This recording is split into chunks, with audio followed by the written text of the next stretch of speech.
अल्हम्दुलिल्लाह नहमदहु व नुसल्ली व नुसल्लिम अला रसूलिल करीम।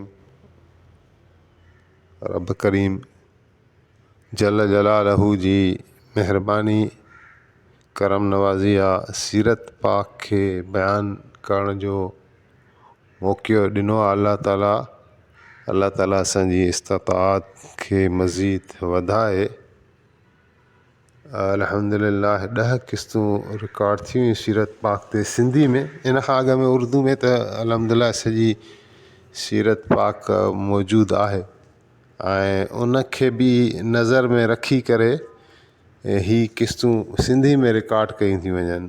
त पहिरें दफ़े में ज़ाहिर आहे ज़्यादा शायदि महिनत हूंदी आहे, ॿिए दफ़े में वरी हिकिड़ो सैंपल असांजे अॻियां आहे ऐं उहे ई गुफ़्तगू पंहिंजी बि ॿुधी करे सिंधी में ट्रांसलेट कयां थो ऐं सीरत मुस्तफ़ा बि जेको आहे सो साम्हूं रखी करे ऐं कोशिशि कजे थी त जीअं ग़लती जो इम्कान घटि रहे।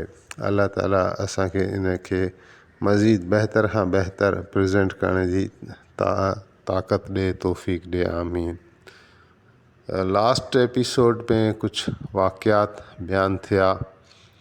हज़रत सलमान फ़ारसी कीअं इस्लाम में दाख़िल थियो, ॾाढो ख़ूबसूरत क़िस्सो हुयो ऐं केतिरी उनजी तलब हुई, तड़प हुई ऐं पोइ वरी उन पंहिंजे किरदार खे निभायो ऐं आका करीम अलैहिस्सलाम जंहिंजी बारगाह में उहो मक़ाम ठाहियो जो हज़ूर जन फरमायो सलमान मिन्ना अहलुल बैत, असां अहले बैत मंझां आहे। सुभान अल्लाह।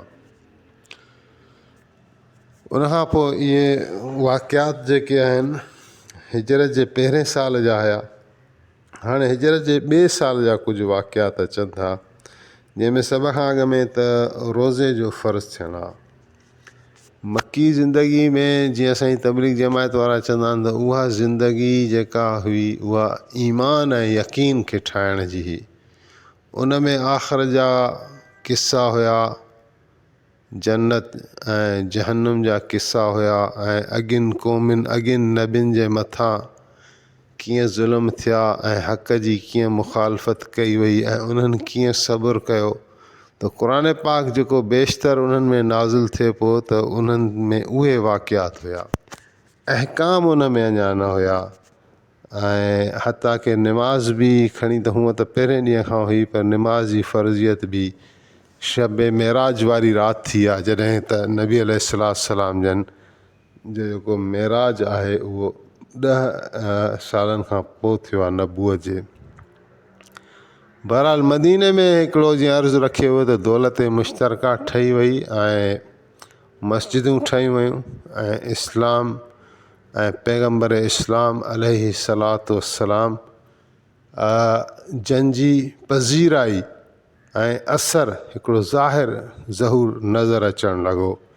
यहूदी बि उन असर खे क़बूल करे मुआहिदे में दाख़िल थी विया, अगरचे अंदरां उहे मुखालिफ़ हुया ऐं मुनाफ़िकीन मदीने जा बि कुझु हुया। अंसारनि जे क़बीलनि मां कुझु माण्हू हुया जेके इस्लाम खे न पिया मञनि, पैगम्बर इस्लाम खे बि न पिया मञनि, पर घणाई जो नबी अलैहिस्सलाम जंहिंजे पोयां अची वई त पोइ क़बीलनि जा क़बीला जो अची विया त सॼो क़बीलो हिकिड़े तरफ़ हुजे ऐं चंद अफ़राद त उहे अगरि इस्लाम जी में दाइरे में दाख़िल न पिया थियनि त उन्हनि खे वरी पोइ त इज़त ऐं मक़ाम न पियो मिले। पोइ उहे मुनाफ़िक़ ई रहिजी विया जेके साज़िशूं पिया कंदा हुआ ऐं ज़ाहिर बि थी पवंदा हुआ, पर आका करीम अलैहिस्सलाम जन उन्हनि खे नज़र अंदाज़ कंदा हुआ।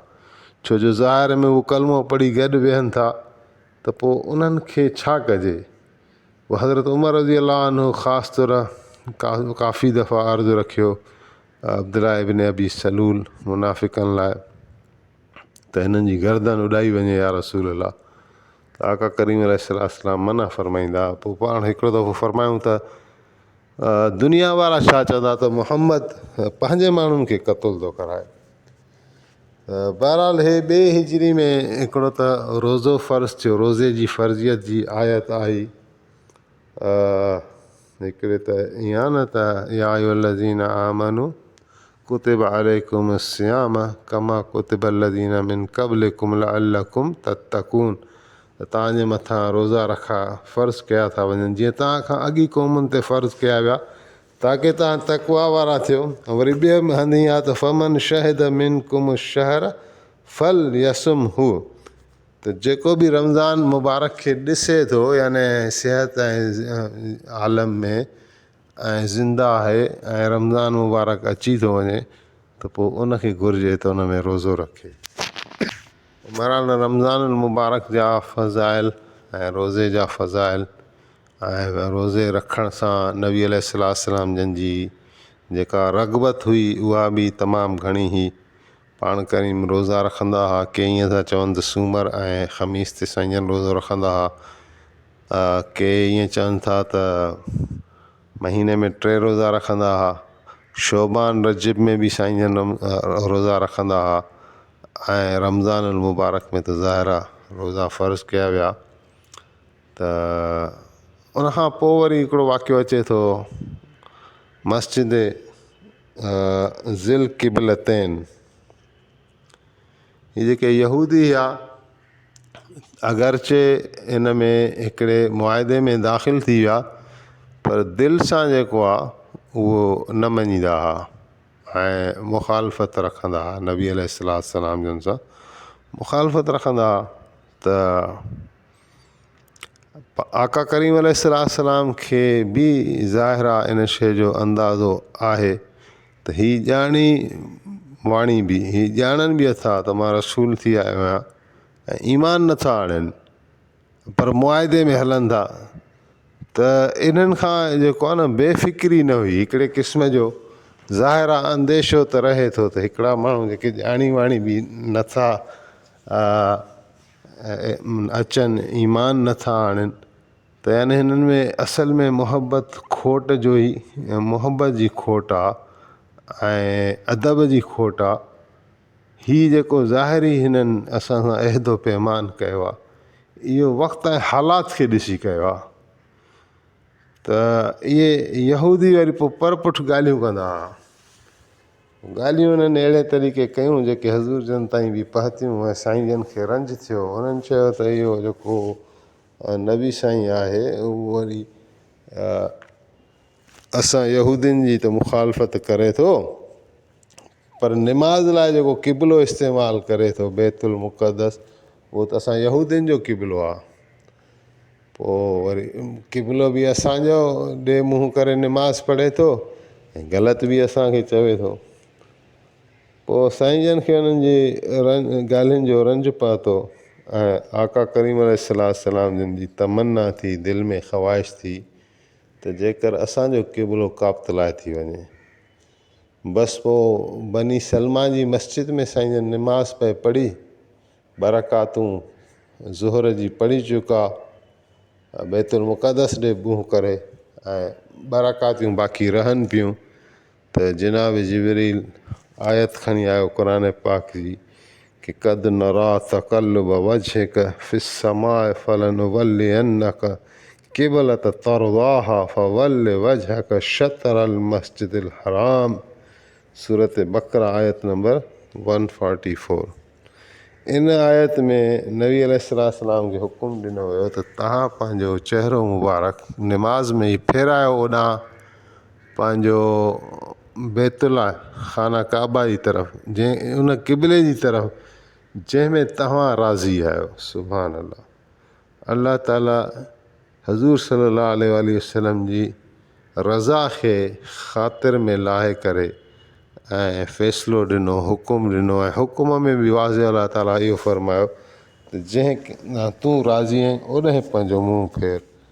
पोइ उहो नबी अलैहिस्सलाम पोयूं बरकातूं उते पढ़ियूं, सहाबा किराम पोयां निमाज़ में बीठल हुया, उन्हनि बि बग़ैर चूं चराजे जीअं आका करीम अलैहिस्सलाम जन रुख फेरियो हुननि बि पोयां रुख फेरिया, बरकातूं हेॾे थियूं ऐं बरकातूं बैतुल्ला जी तरफ़ थियूं। इन करे अॼु ॾींहं ताईं उन मस्जिद खे मस्जिद ज़िल क़िबलतैन सॾियो वेंदो आहे, यानी उहा मस्जिद जंहिंमें 2 क़िबला हुया, 2 क़िबलनि लाइ निमाज़ पढ़ी वई। ऐं ॿ रकातूं होॾे त ॿ रकातूं होॾे। उहो हिकिड़ो लम्हो हुयो मुबारक जेको उन मस्जिद खे नसीबु थियो ऐं जंहिंजे करे उनजो शान अञा मथे थी वियो।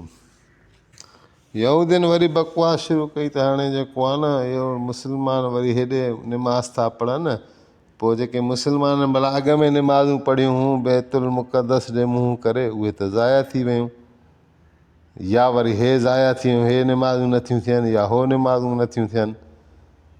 त पोइ अलाह ताला वरी ॿी आयत नाज़िल कई कि वमा कान अल्लाहु लियुज़िअ ईमानकुम, अलाह ताला जो शान ई अहिड़ो न आहे जो तव्हांजी इबादतूं ऐं ईमान तव्हांजा ज़ाया करे।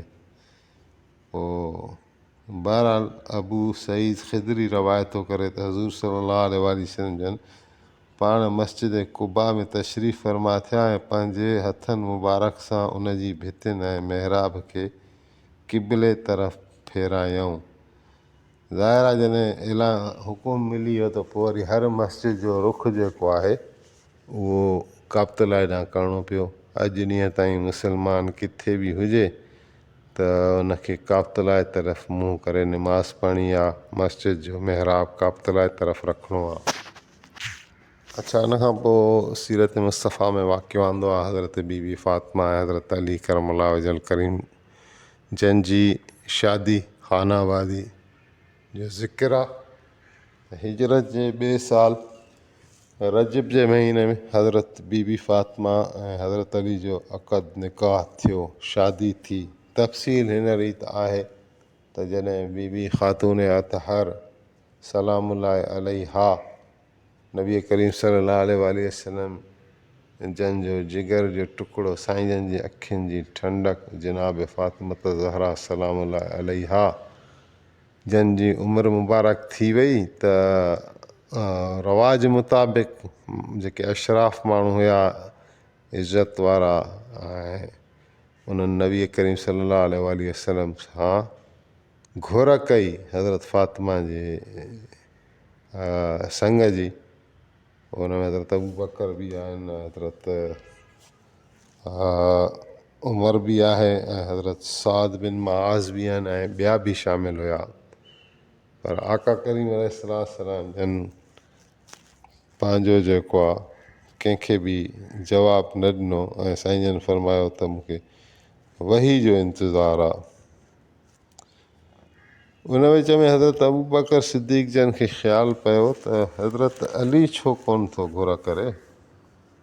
ईअं त न आहे त हज़रत अली खे पंहिंजी मिसकीनी जो ख़्यालु हुजे ऐं उन ख़्याल जे करे नबी अलैहिस्सलाम खां घुर न कंदो हुजे त भला हज़रत अली खां पाण खां पुछूं त अहिड़ी का ॻाल्हि आहे त पोइ असां मदद कंदासीं। कोई गॾिजी सॼी हज़रत अली साईं वटि विया ऐं हज़रत अली खे चवणु लॻा त तव्हां भला हज़रत ख़ातून अतहर जी घुर छो नथा कयो। इन करे जेको मंज़िल ऐं मक़ाम आका करीम अलैहिस्सलाम जी निगाह में तव्हांजो आहे उहो त कंहिंजो बि न आहे, त तव्हांखे असांखे उमेदु आहे हज़ूर जन जवाबु न ॾींदा। त जनाब मौलाए काइनात हज़रत अली करमुल्लाह वजल करीम जन इहो साथियुनि खे इहा ॻाल्हि रखी साम्हूं त मां इन करे घुर नथो कयां जो हिकु त मूंखे पंहिंजी मिसकीनी जो बि ख़्यालु आहे ऐं ॿियो इहो आहे त अदब बि आहे मां नबी करीम सल्लल्लाहु अलैहि वसल्लम खां कीअं रिश्तो घुरां। मुंहिंजे लाइ त मूंखे शर्म अचे थो। बहरहाल मूंखे पंहिंजे दोस्तनि इन ॻाल्हि जी हिमत ॿधाई तव्हां वञो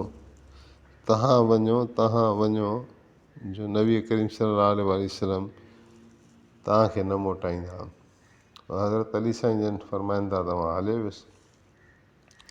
आका करीम अलैहिस्सलाम जंहिंजी बारगाह में पंहिंजे कुरैश जी साथियुनि जे सलाह सां जॾहिं मां हुते वञी दर खड़कायो त उन वक़्तु नबी अलैहिस्सलाम बीबी उम्मे सलमा रज़ियल्लाहु अन्हा जे घर में रौनक अफ़रोज़ हुया ऐं बीबी साहिबा खे हुकुम फरमायूं त वञी दर खोल, हाज़ा रजुलन युहिब्बुल्लाह व रसूलहू व युहिब्बाहु, हीउ दर वञी खोल, इहो उहो मर्द आहे, उहो शख़्स आहे जंहिंसां अल्लाह ऐं अल्लाह जो रसूल मुहबत रखनि था ऐं हू बि अल्लाह ऐं अल्लाह जे रसूल सां मुहबत रखे थो। त बीवी साहिबा चयो त या रसूल अल्लाह, अहिड़ो शख़्स केरु आहे एॾे ज़ी मर्तबा ज़ी शान, जंहिंजे लाइ पर पुठ हज़ूर जन अहिड़ियूं गवाहियूं ॾियनि था, शहादतूं ॾियनि था। त पाण फरमायूं त इहो अली इब्न अबी तालिब आहे। दर खोलियो त हज़रत अली चवणु लॻो अस्सलाम अलैका या रसूल अल्लाह। जवाबु मिलियो वालेकुम सलाम व रहमतुल्लाहि व बरकातू। मौला अली साईं जन ख़ामोशी सां वेही रहिया। नबी करीम सल्लल्लाहु अलैहि वसल्लम तवजह फरमाई। साईं जन फरमायो त शायदि कंहिं कम सां आयो आहीं, पर तुंहिंजे कम जो फ़ैसिलो त अलाह ताला करे छॾियो आहे। हज़रत अली साईं जन अर्ज़ु कयो त नंढपण में अबे ऐं अमड़ मूंखे तव्हांजे हवाले कयो। मां तव्हांजी परवरिश में रहियुसि। तव्हांजा अहसान सॼी उमिरि मुंहिंजे मथां रहिया। हाणे मां अकेलो आहियां, न माल अथमि न मिल्कियत। मूंखे बि आख़िरकार शादी खानाबादी घुरिजे। जेकॾहिं तव्हां मूंखे इहो शरफ़ ॾियो दामादी जो, त तव्हांजो अहसान ऐं नवाज़िश खां बैद न आहे। नबी अलैहिस्सलाम जन फरमाया, अच्छा कुझु शादी लाइ कुझु ख़र्च जो इंतिज़ाम आहे? त हज़रत अली अर्ज़ु करणु लॻा त या रसूल अल्लाह, मुंहिंजो जेको हाल आहे उहो तव्हां खां ख़ुफ़िया त न आहे। मूं वटि हिकु उठ आहे, हिकु तलवार आहे, हिकु ज़रा आहे।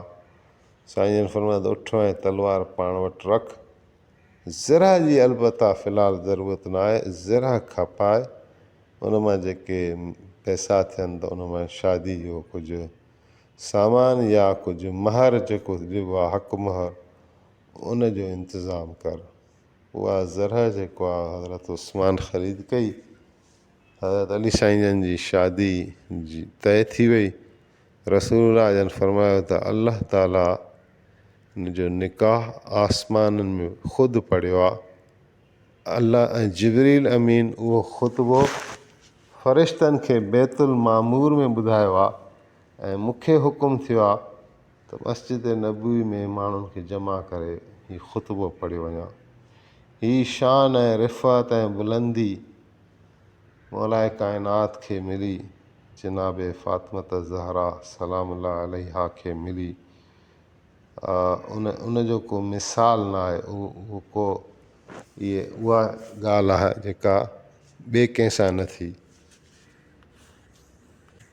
हज़रत जिबरील अमीन उन सां गॾोगॾु बिशारत बि खणी आयो त हज़रत ख़ातून अतहर मां ऐं हज़रत अली करमुल्लाह वजहल करीम मां इंतिहाई पाक नसल ईंदो ऐं उन्हनि जी बिशारत हज़रत जिबरील अमीन अचे पहिरियों ॿुधाई ऐं निकाह जो ख़ुतबो पढ़ियो जेको अलाह ताला पढ़ियो। ज़व्वजत जारियती फ़ातिमा बिनते मोहम्मद रसूलुल्लाह बे अब्दी अली इब्न अबी तालिब। पंहिंजी ॿानी फ़ातिमा न्याणी मोहम्मद सल्लल्लाहु अलैहि वसल्लम खे पंहिंजे ॿाने अली इब्न अबी तालिब जे निकाह में ॾिनमि या अबी तालिब सां परणायमि। इहो अक़द निकाह मलाइकनि जे मुक़रबिन खे ॿुधायो वियो। हूरुनि गिलमाननि में ख़ुशियूं आयूं। रिज़वान बि बेश्त खे सींगारे शादी मल्हाए रहियो आहे। पोइ हज़रत अली साईं खे फरमायूं तूं बि तयारु थी आ, तुंहिंजो अक़द निकाह करियूं। बीवी उम्मे सलमा रज़ी अल्लाह अन्हा जनाब बीवी फ़ातिमा ज़हरा सलामुल्लाह अलैहा खे तयारु कयो। मुख़्तसिर ॾाज जेको आहे उहो ॾिनो वियो ऐं हज़रत अली करमुल्लाह वजहल करीम खे 10 दरहम ॾेई करे सामान वठी अचण लाइ हुकुम थियो। जेको कुझु सामान आयो उन मां जेको आहे सो ताम तयारु थियो। 10 माण्हू ईंदा विया ऐं उहो खाईंदा विया। कतल ऐं गिह मां का अहिड़ो ताम ठाहे वियो हुयो थोरो। हज़रत अली साईं फरमाइनि पिया मूंखे शर्म पियो अचे त हीअ कीअं थींदो। आका करीम अलैहिस्सलाम जन फरमायो त 10 माण्हू मोकिलींदो वञ। माण्हू खाईंदा विया कतल ऐं गिह मां, ऐं 700 मर्द ऐं औरतुनि उहो खाधो ऐं सभिनी चयो त असां ड्रॉ करे खाधोसीं। नबी अलैहिस्सलाम जन दुआ कई अल्लाहुम्मा बारिक बैनहुमा, हिननि में बरकत विझ, ऐं पोइ अहिड़े तरीक़े सां रुख़सती थी। आका करीम अलैहिस्सलाम बाद में उन्हनि खे ॾिसण हज़रत अली खे ऐं हज़रत फ़ातिमा खे उन्हनि जे घर विया त हज़रत अली साईं जन फरमाइनि था त असां सुम्हिया पियासीं, लेटिया पियासीं। आका करीम अलैहिस्सलाम खे ॾिठोसीं त उथण वारी कईसीं त साईं जन परे खां ई फरमायो त जीअं हालत में आयो इन ई हालत में हुजो।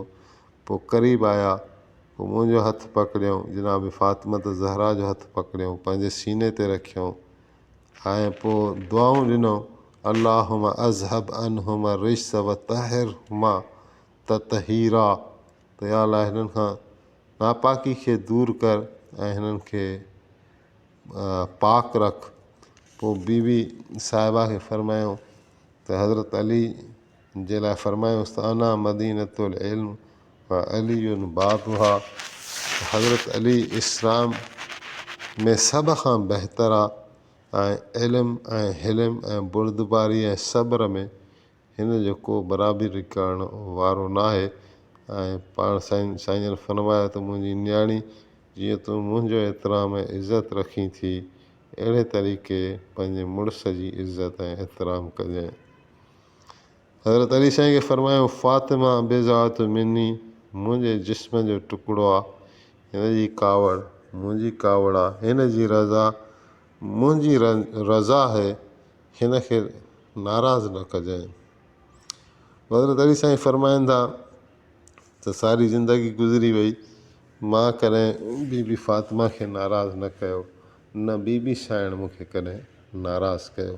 शादी जेका आहे इंतिहाई मुबारक रही, जेका औलाद थी उहे सॼी उम्मत जो फ़ख़ुरु आहिनि। उहो जेको आहे सो इस्लाम जो शान आहिनि। ऐं इमाम हसन ऐं इमाम हुसैन, बीबी ज़ैनब, बीबी उम्मे कलसूम, बीबी रुक़ैया ऐं हज़रत मोहसिन जंहिंजी पैदाइश जे तकलीफ़ में बीबी अलैहा सलातु वसलाम जन रहलत फरमाई। बहरहाल उन खां पोइ वरी कुझु ॿियो किसा अचनि था, जिहाद जो हुकुम ऐं जिहाद जा फ़ज़ाइल। लेकिन हिन खां अॻ में जो असां वरी कंहिं ॿिए मौज़ू में दाख़िलु थियूं, हिते अर्ज़ु इहो आहे त मां अर्ज़ु रखियो त हीअ जेको आहे न जीअं मुंहिंजी उर्दू जी रिकॉर्डिंग्स आहिनि, इहे उन ते बि बेस करे थो ऐं सीरत मुस्तफ़ा किताब खे ई बेस बणाए अॻिते हलिजे थो। त हिन मौक़े ते जनाब अली मुर्तज़ा करमुल्लाह वजल करीम ऐं अहल बैत अतहार जा कुझु फ़ज़ाइल बयानु कया वञनि था। अहल बैत अतहार जो जॾहिं ज़िक्र ईंदो त हज़रत फ़ातिमत ज़हरा सलामुल्लाह अलैहा जो वॾो मक़ाम आहे ऐं उनजो मरकज़ी हिकिड़ो किरदारु आहे जो बीबी फ़ातिमा जो वालिद आहे हज़रत मुहम्मद सल्लल्लाहु अलैहि वसल्लम, बीबी फ़ातिमा जो शोहर आहे जनाब अली मुर्तज़ा ऐं इमामैन करीमैन शहीदैन हसनैन, उहे बीबी साहिबा जा फ़र्ज़ंद आहिनि। त इन एतबार खां जेका आयत मुबाइला बि हुई, इन में नबी करीम सल्लल्लाहु अलैहि वसल्लम यहूदियुनि जे मुक़ाबले में इहे 5 हस्तियुनि खे जमा कयो, जंहिंमें पाण करीम बि आहिनि ऐं 4 उन्हनि सां इहे हस्तियूं जुड़ियल आहिनि। लेकिन बीबी फ़ातिमा जे ज़िक्र खां अॻ में बि ज़िक्र अची थो वञे बीबी ख़दीजतुल कुबरा जो रज़ी अल्लाह ताला अन्हा, जन जनाब बीबी फ़ातिमा खे जनमु ॾिनो ऐं बीबी साइण जी माउ आहे। रसूलुल्लाह सल्लल्लाहु अलैहि वसल्लम जी हदीस मुबारक आहे त 4 औरतूं वॾे शान वारियूं आहिनि, उनजो मुक़ाबले करण वारो कोई आहे कान। उन में बीबी मरियम आहे, बीबी आसिया आहे, बीबी ख़दीजा आहे ऐं बीबी फ़ातिमत ज़हरा आहे सलाम अल्लाह अलैहिम अजमाइन। हज़रत ख़दीजतुल कुबरा पंहिंजो मठ पाण ई रज़ी अल्लाह ताला अन्हा, जंहिं नबी अलैहिस्सलाम सां इंतहाई मोहबत कई, शफ़क़त कई, हज़ूर सल्लल्लाहु अलैहि वसल्लम खे पसंदि कयो, हज़ूर सल्लल्लाहु अलैहि वसल्लम खे निकाह जो पैगाम मोकिलियो, पाण करीमन उहो निकाह जो पैगाम क़बूल कयो, शादी थी, शादी निहायत मुबारक रही। नबी करीम सल्लल्लाहु अलैहि वसल्लम खे जेका बि औलाद थी सारी की सारी सॼी जो सॼी औलाद बीबी ख़दीजा मां थी, सवाइ हज़रत इब्राहीम अलैहिस्सलाम जेके आख़िर में जनाब बीबी मारिया जे बतन अतहर मां पैदा थिया। बाक़ी कंहिं ॿी बीबी मां नबी अलैहिस्सलाम जन खे औलाद न थी। सारी जी सारी औलाद हज़रत ख़दीजतुल कुबरा जिन में बीबी ज़ैनब, बीबी रुक़ैया, बीबी उम्मे कलसूम, बीबी फ़ातिमत ज़हरा सलामुल्लाह अलैहा, हज़रत कासिम ऐं हज़रत तैयब। त के चवनि था 2 पुट रहिया, के चवनि था 3 पुट रहिया बीबी ख़दीजा मां। बहरहाल पुट जेके आहिनि सो बचपन में वफ़ात करे विया ऐं बीबियूं साईं जन जूं जेके औलाद हुई न्याणियुनि जी उहा ज़िंदा रही, जवान थियूं, शादी कयूं। अलबत्ता 3 न्याणियूं नबी करीम सल्लल्लाहु अलैहि वसल्लम जी मुबारक ज़िंदगी में ई वफ़ात करे वियूं। बीबी फ़ातिमा सलामुल्लाह अलैहा बि हज़ूर जन जी रिहलत खां पोइ 6 महीननि जे अरसे में उहा बि रिहलत करे वई। त आगाज़ जनाब बीबी ख़दीजा सां कयो वञे थो त नबी करीम सल्लल्लाहु अलैहि वसल्लम सां उन्हनि बि बेइंतिहा मोहबत कई ऐं वापसी में हज़ूर करीम सल्लल्लाहु अलैहि वसल्लम बि बेइंतिहा बीबी ख़दीजतुल कुबरा सां मोहबत कई।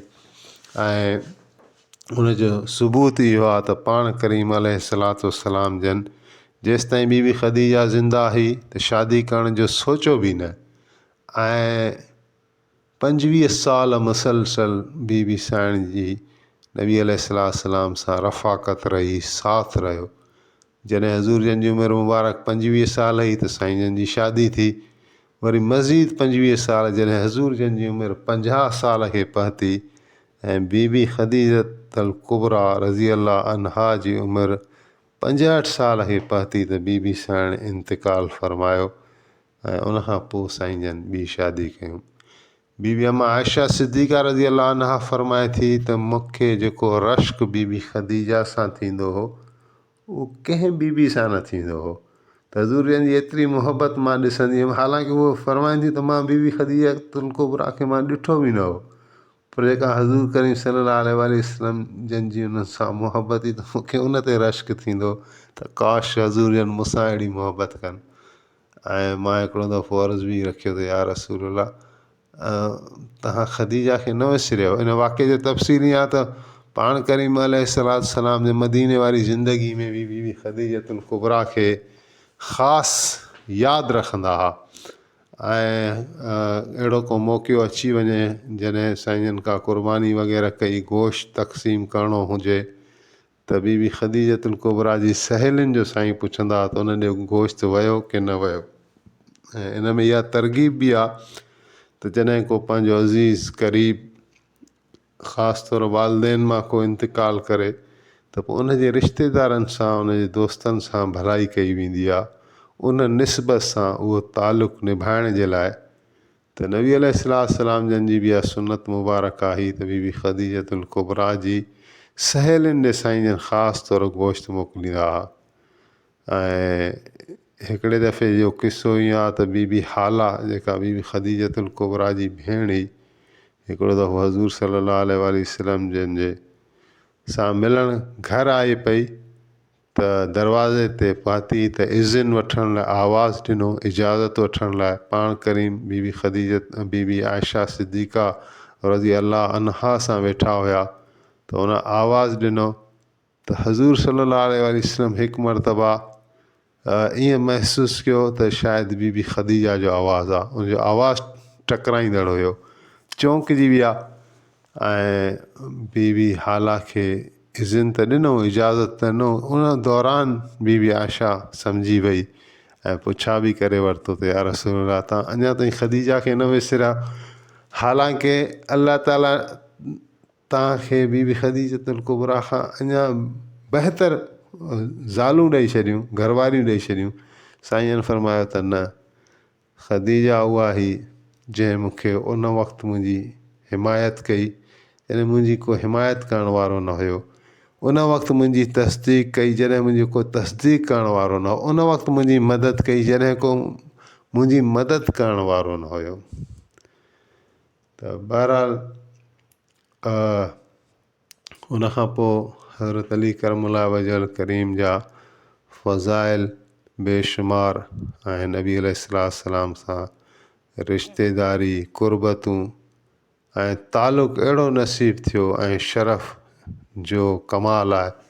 पाण करीम उन्हनि खे पंहिंजी मिनियत में आंदो। ग़ज़वा उहद जे मौक़े ते फ़रमायो त या अली अंत मिनी व आना मिनक, यानी तूं मूं मां मंझाई ऐं मां तो मंझायां। ऐं इमाम हसन अलैहिस्सलाम फ़रमाइनि था त मुंहिंजो वालिद जॾहिं जंग कंदो हो, लड़ाई कंदो हो, त हिकिड़े तरफ़ खां जनाब जिबरील हूंदो हो ऐं हिकिड़े तरफ़ खां जनाब मीकाइल हूंदो हो अलैहिस्सलाम। ऐं वॾे बाबा पंहिंजे सीरत मुस्तफ़ा में लिखियो आहे त उहद जे मौक़े ते ख़ासि तौर त जॾहिं मौला अली साईं जन दिलेरी सां लड़ी रहिया हुआ त हज़रत जिबरील अमीन आवाज़ ॾेई रहियो, सदा ॾेई रहियो, जंहिंखे हज़रत अली साईं पिए ॿुधो कि ला फ़ताह इल्ला अलीयुन ला सईफ़ इल्ला ज़ुल्फ़कार, ला फ़ताह इल्ला अलीयुन ला सईफ़ इल्ला ज़ुल्फ़कार।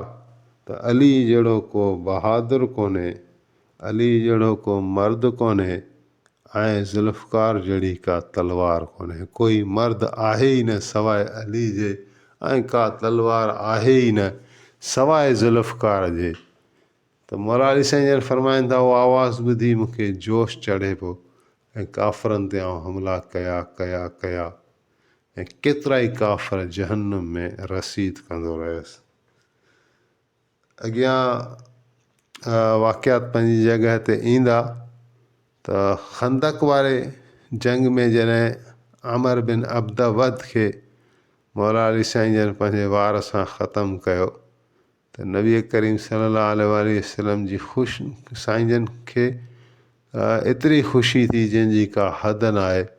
ऐं मौला अली साईं जन जे हक़ में साईं जन बिशारत ॾिनी, अहिड़ी बिशारत कंहिंखे न मिली।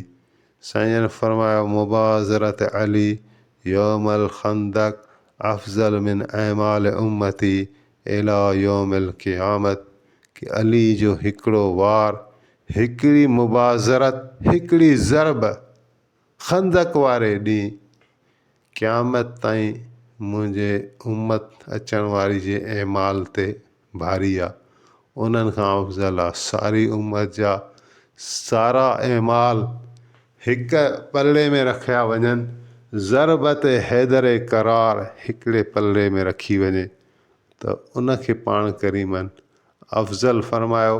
ख़ैबर जे मैदान में फ़रमायूं, ख़ैबर जे मैदान में फ़रमायूं त सुभाणे आउं झंडो अहिड़े मर्द खे ॾींदुमि जेको करार न आहे, ग़ैर फ़रार आहे, जेको ग़ालिब रहंदो आहे, जेको मैदान छॾे वापसि अचण वारो न आहे। अलाह ताला हुन सां मुहबत करे थो, अलाह जो रसूल हुन सां मुहबत करे थो, हू अलाह ऐं रसूल सां मुहबत करे थो, अलाह ताला हुन जे हथ ते फ़तह ॾींदो। एॾी वॾी बिशारत। केतिरा सहाबा किराम चवनि था त काश इहो झंडो मूंखे मिले, लेकिन सुबुह थी त पाण करीमनि फ़रमायो ऐं न अली इब्न अबी तालिब, जनाब अली किथे आहिनि। ऐं उहो जेको आहे झंडो पाण करीमनि हज़रत अली साईं खे ॾिनो ऐं हज़रत अली करमुल्लाह वजल करीम उन झंडे सां रवाना थिया। आका अलैहिस्सलाम जी दुआऊं हूं, अलाह ताला जो करम हो ऐं अहिड़ी फ़तह थी मरहब ऐं अंतर जहिड़ा काफ़र यहूदी उहे जहन्नम में रसीद थिया मौला अली साईं जे हथां ऐं क़िलो जेको आहे उहो फ़तह थी वियो। अहिड़े तरीक़े सां केतिरियूं बिशारतूं खणण वारा आहिनि मौला अली साईं जन। ऐं फ़रमायूं त गदीर ख़ुमे जे मौक़े ते आख़िरी हज खां पोइ हज़रत अली साईं जो हथु वठी फ़रमायूं मन कुंत मौलाह फ़हाज़ा अलीयुन मौला, जंहिंजो मौला मां आहियां नबी अलैहिस्सलाम जन फ़रमायो उनजो मौला ही अली आहे। हथु वठी पकड़ायो ऐं पकड़े फ़रमायूं त या अल्लाह मदद कर उन जी जेको हिन जी मदद करे, मोहबत कर उन सां जेको अली सां मोहबत करे, बुग़्ज़ रख उन सां जेको बुग़्ज़ रखे अली सां। या अल्लाह हक़ खे उॾहें फेर जाॾे अली हुजे। वरी फ़रमायूं त या अली को मोमिन तोसां बुग़्ज़ रखी नथो सघे ऐं को मुनाफ़िक़ तोसां मोहबत करे नथो सघे। त सहाबा किराम बि चवंदा त असां हज़रत अली जी मोहबत सां माण्हुनि खे सुञाणंदा हुआसीं त मोमिन आहे या मुनाफ़िक़ आहे। एतिरा रुतबा कंहिंखे न मिलिया जेके हज़रत अमीरुल मोमिनीन खे मिला। अल्लाह ताला जो शान आहे, अल्लाह ताला जो करम आहे। जनाब अलीउल मुर्तज़ा करमुल्लाह वजहल करीम जी विलादत ऐन काब्तला में थी। फ़ारसी में बि को शेर आहे शेख सादी जो आहे या कंहिं ॿिए जो आहे त अली जहिड़ी सआदत कंहिंखे न मिली जंहिंजी विलादत काब्तला में आहे, जंहिंजी शहादत मस्जिद में आहे। केतिरा शहीद थिया अल्लाह जी राह में, अंबिया मुरसल सहाबा ऐमा इमाम साहिबान। लेकिन आका करीम अलैहिस्सलाम जन हिकिड़ो दफ़ो मौला अली साईं खे फ़रमायो ए अबू तुराब, दुनिया में ॿ शख़्स अहिड़ा आहिनि जेके वॾी बदबख़्ती ते पहुता, उन्हनि जहिड़ो को बि बदबख़्त न आहे। हिकिड़ो उहो जंहिं सालिह अलैहिस्सलाम जी ॾाची खे क़तलु कयो ऐं हिकिड़ो उहो जेको तुंहिंजे सर मुबारक ते वार करे ऐं तोखे शहीद कंदो। त जॻह जॻह ग़ज़वाए तबूक जे मैदान में फ़रमायूं जॾहिं मौला अली साईं जन खे पाण करीमन मदीने छॾियो ऐं ख़ुदि रवाना थी विया लश्कर वठी त पोयां यहूदिन हज़रत अली खे चयो त तूं शायदि हज़ूर खे न वणे तोखे हिते छॾे वियो आहे। हज़रत अली जी बि मुहबत हज़ूर सां ऐं हज़रत अली करमुल्लाह वजहल करीम मैदान जहाद में सरगर्म रहण वारा। नहजुल बलागा में पाण फ़रमाइनि था त जॾहिं उहद जे मैदान में ॿियनि खे शहादत मिली मूंखे शहादत न मिली त मूंखे इहा ॻाल्हि गिरां गुज़री, ॾुखी पई गुज़री। त हज़रत अली जी बि दिलि हुई त आका करीम सां गॾु हुजां ऐं जिहाद जे मौक़े में त ख़ुसूसन गॾु हुजां। त 24 घंटा गुज़रिया हूंदा मस त हज़रत अली साईं पोयां अचे हज़ूर करीम सल्लल्लाहु अलैहि वसल्लम जे लश्कर सां अची मिली विया ऐं नबी अलैहिस्सलाम खे चऊं त साईं मूंखे तव्हां ॿारनि ऐं माइनि में छॾींदा वञो, मूंखे बि वठी हलो। पाण करीमन फ़रमायसि त तुंहिंजी ऐं मुंहिंजी निस्बत उहा आहे जेका जनाब मूसा अलैहिस्सलाम खे हारून अलैहिस्सलाम सां हुई। फ़र्क़ु हीअ आहे त मूंखां पोइ को नबी अचण वारो न आहे। एॾी वॾी बिशारत मिली वरी पोइ आका करीम अलैहिस्सलाम खे वापसि करे छॾियो। ग़ज़वाए तबूक में जंग बि न लॻी त बहरहाल जॻह आका करीम अलैहिस्सलाम जन बिशारतूं ॾिनियूं। हज़रत अली साईं जो इल्म, हिल्म, बहादुरी, शुजात, सखावत, फयाज़ी, रिफ़तूं उहे ज़ाहिर ज़रूर आहिनि। हता के एसि ताईं आका करीम अलैहिस्सलाम जन फ़रमायो त हसन ऐं हुसैन जन्नत में नौजवाननि जा सरदार आहिनि पर हिननि जो पीउ जनाब अली मुर्तज़ा हिननि खां अफ़ज़ल आहे। हीअ अजीब शख़्सियतनि जिन जा कमालात एतिरा अलाह ताला बुलंद रखिया। हज़रत हसन ऐं हज़रत हुसैन हज़ूर सल्लल्लाहु अलैहि वसल्लम जन उन्हनि खे पंहिंजे दोष मुबारक ते सवार कंदा हुआ। उन्हनि जा त कई मशहूरु किसा आहिनि। सग़ीर हुया, नंढड़ा हुया, कॾहिं मस्जिद में नबी अलैहिस्सलाम सजदो था कनि त हू मथां चढ़ी वेंदा। आका करीम अलैहिस्सलाम जन पंहिंजे सजदे खे डिघो कंदा हुआ। कॾहिं पाण ई साईं जन उन्हनि खे सवारी जे तौरु मथां विहारींदा हुआ। हज़रत उमर रज़ियल्लाहु अन्हु हिकिड़ो दफ़ो चयो, या रसूल अल्लाह, ऐं ॿारनि खे ॾिठईं हसन ऐं हुसैन हज़ूर जन जे मथां सवार चकर हणंदा था हलनि त चयो, वाह वाह वाह वाह, तव्हांजी सवारी केॾी न सुठी आहे। त नबी करीम सल्लल्लाहु अलैहि वसल्लम जवाबु ॾिनो त सवार बि अहिड़ा ई सुठा आहिनि। ऐं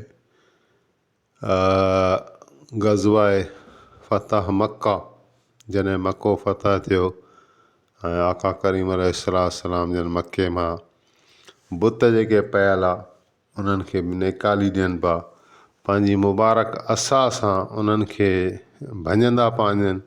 ऐं साईं जन फरमाइनि पिया त कुल जाल हक़ व ज़हक़ल बातिल इन्नल बातिल कान ज़हूका व जाल हक़ व ज़हक़ल बातिल इन्नल बातिल कान ज़हूका।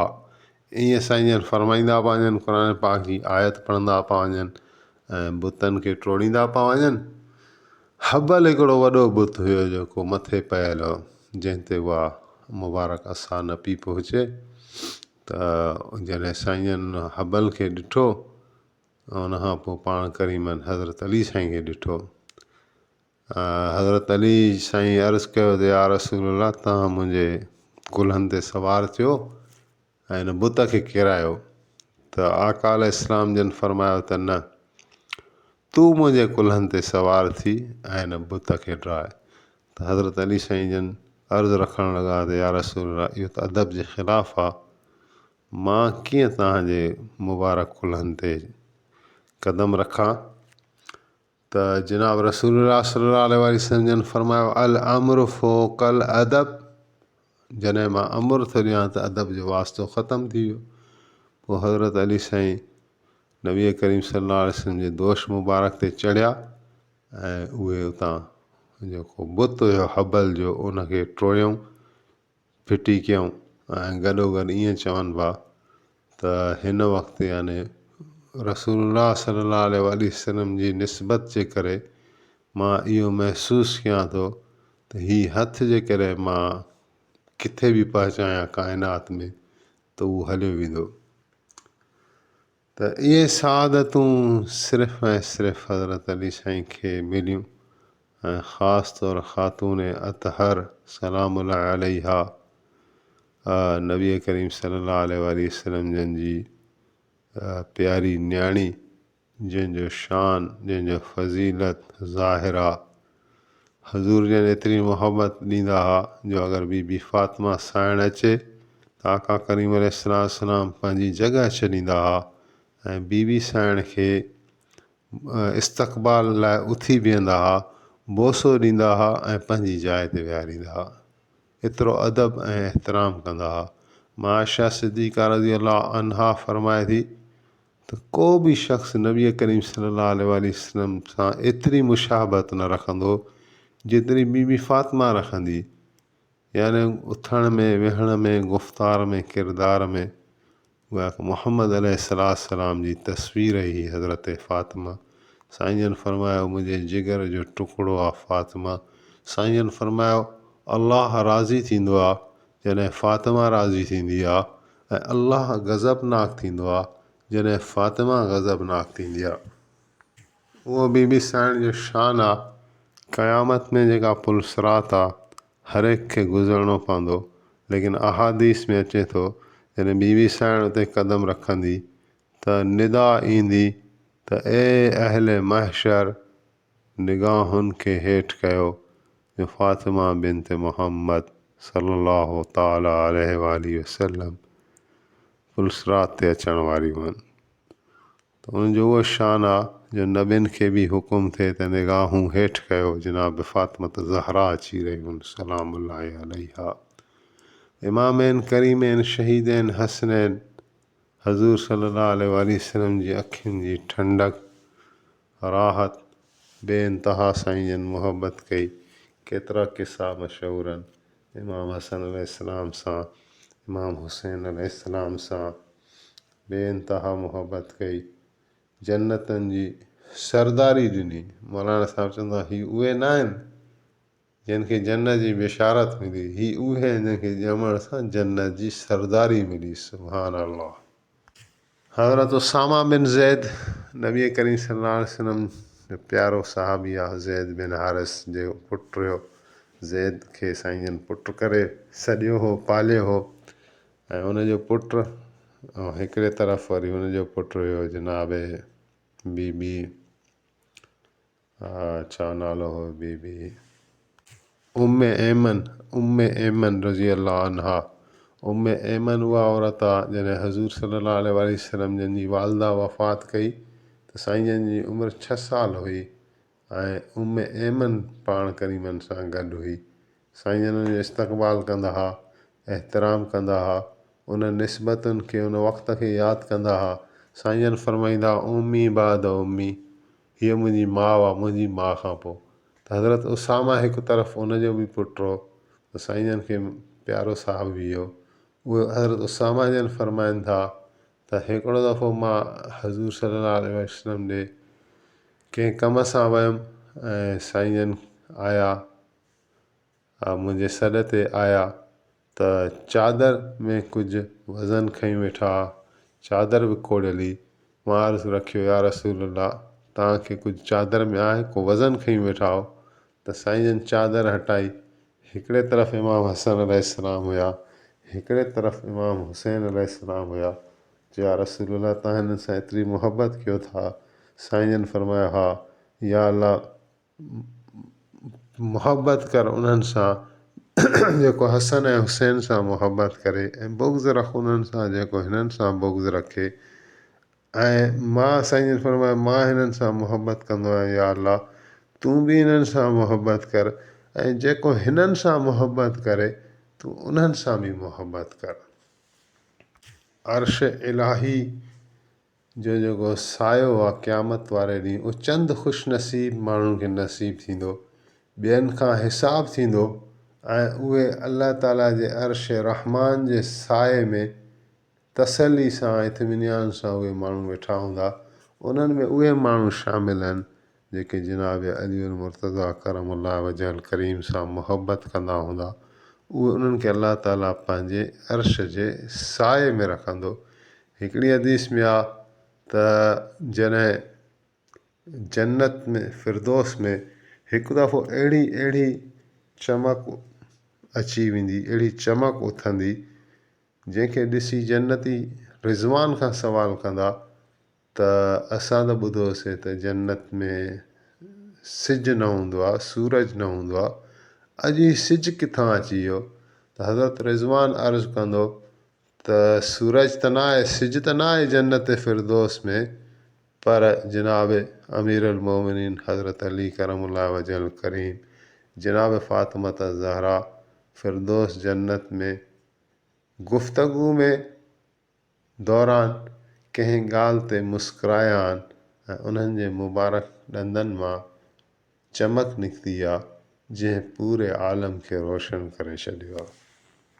बहरहाल ज़रूरी आहे तमामु ज़रूरी आहे त अहले बैत जो ज़िक्र खे आम कयो वञे, एतिरो आम कयो वञे। वरफ़ाना लक ज़िक्रक, अलाह ताला फरमायो मुंहिंजा हबीब तुंहिंजो ज़िक्र तुंहिंजे वास्ते मां बुलंद करे छॾियो आहे। हिकु हदीस में मूं पढ़ियो त आका करीम अलैहिस्सलाम जे मथां कंहिं सलात पढ़ी, सलाम पढ़ियो, दुरूद पढ़ियो त साईं जन फरमाया त दुरूद मुकमल पढ़ो। त उहो अर्ज़ु करणु लॻो या रसूल अल्लाह मुकमल दुरूद कीअं हूंदो आहे? त साईं जन फरमाया मुंहिंजी आल जे मथां बि दुरूद पढ़ो। त नबी करीम सल्लल्लाहु अलैहि वसल्लम जो जॾहिं असां ज़िक्र कयूं त उन सां गॾु मौला अली साईं जो ज़िक्र कयूं, इमाम हसन जो ज़िक्र कयूं, इमाम हुसैन जो ज़िक्र कयूं, ऐं जनाब फ़ातिमत ज़हरा जो ज़िक्र कयूं। उहो फ़रमायो हज़रत चिश्ती साहब मोइनुद्दीन चिश्ती रहमतुल्लाह ताला अलैह सही फ़रमायो त शाह अस्त हुसैन, बादशाह अस्त हुसैन, दीन अस्त हुसैन, दीन पनाह अस्त हुसैन, सरदाद न दाद, सरदाद न दाद, दस्ते दर दस्ते यजीद, हक्का के बिना ला इलाहा अस्त हुसैन।